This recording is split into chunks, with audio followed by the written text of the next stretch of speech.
Hey, what's up everybody? This is going to be a Starcraft 2 game. And it's going to be my friend, Min Coco.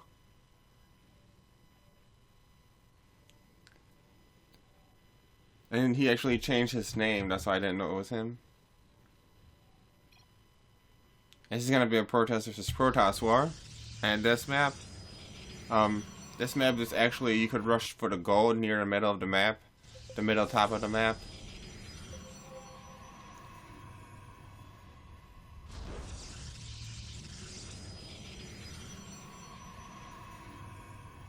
But he's trying to do something sneaky with that probe. Something real sneaky.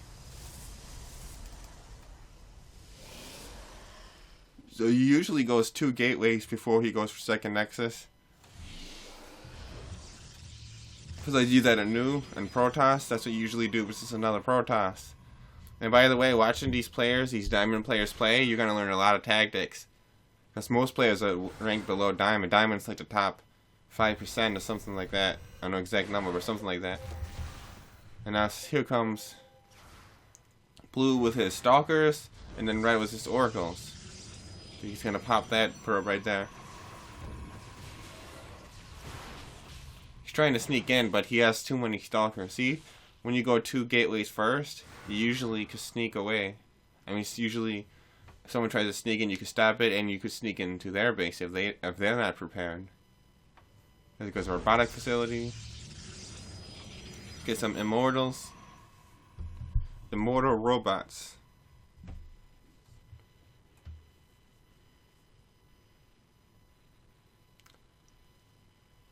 He's got 4 Stalkers. He could do a small attack.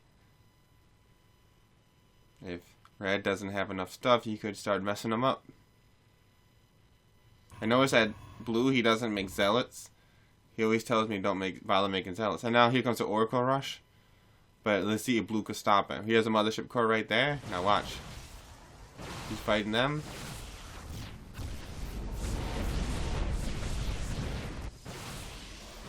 I think he killed the Oracle. It looked like he killed it.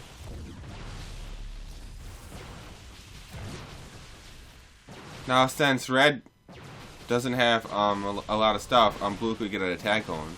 He went for Oracle Rush, so he's slightly behind in army value.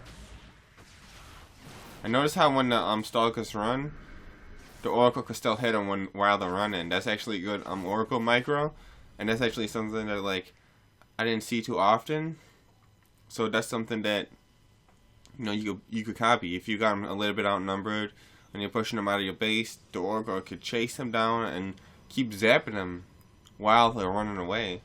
A lot of units can't fire when the other units are running away because they're too quick. They're gonna get a distance on them and they're not gonna have them in range. Oracles are fast; they could follow you and keep zapping and following. So. He's starting to make his Pheonix. I usually see when I see people do Pheonix to me, like I don't think it works if you have a lot of Stalkers because eventually you're gonna lift everything up, and then eventually your Stalkers win, but not all the time. Sometimes if you do it just right. Another thing, that's a different Oracle. I thought it was the same one, but I've seen it now. It's actually a second Oracle. Pretty sure.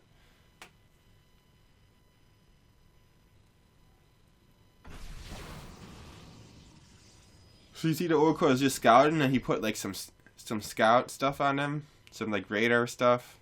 Like put some like dust on them where the radar could pick it up faster, pick them up where they are faster, something like that. Doesn't hurt them. But the Oracle has 2 new abilities in Legacy of the Void that it doesn't have in Heart of the Swarm. One is that scout that ability you just seen, and the second one is it could put like a stasis ward where if you touch it, it freezes you. Kind of freaky. Now Red's starting to pile up his army.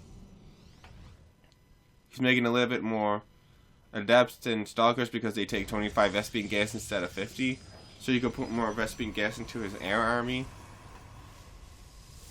And they're basically almost exactly the same stats as Stalkers. The only difference is they have only 10 less 10 HP less, which is a very small difference.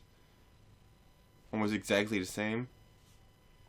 But Oracles, I mean, Adepts do not fire at air, unlike Stalkers can. He's got air units, so he doesn't have to worry about air to air or ground to air. So anyway, he's sending in a sneaky one. A sneaky Adept right there.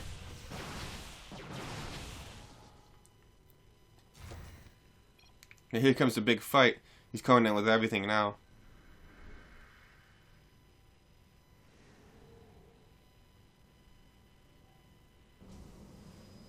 Now, big attack going right now.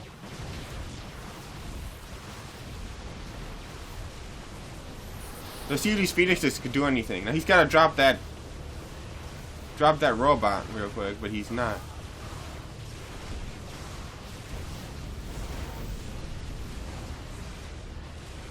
See, he's using the Pheonix as a self-defense. It looks like it's working kind of for a minute. It might be working. Look at that. His Pheonixes are holding him off. But that Immortal is so hard to kill. They could hit him all day and he's not gonna die. And lifting that Immortal, you're not gonna kill that Immortal. Look at that. Boom, boom, boom. Now another photon overcharge. It looks like he's holding him off. Looking. Guy blew out of his base. Now he's gonna do that Oracle micro thing again. Trying to finish off that Immortal. And he got it, actually. That was pretty good in micro. Shouldn't finish off Immortal before his shields recharge is actually really, really strong. A really good idea. Now, he's going to go for round 2 now. He's on 2 bases. He's going like full velocity with his production right now.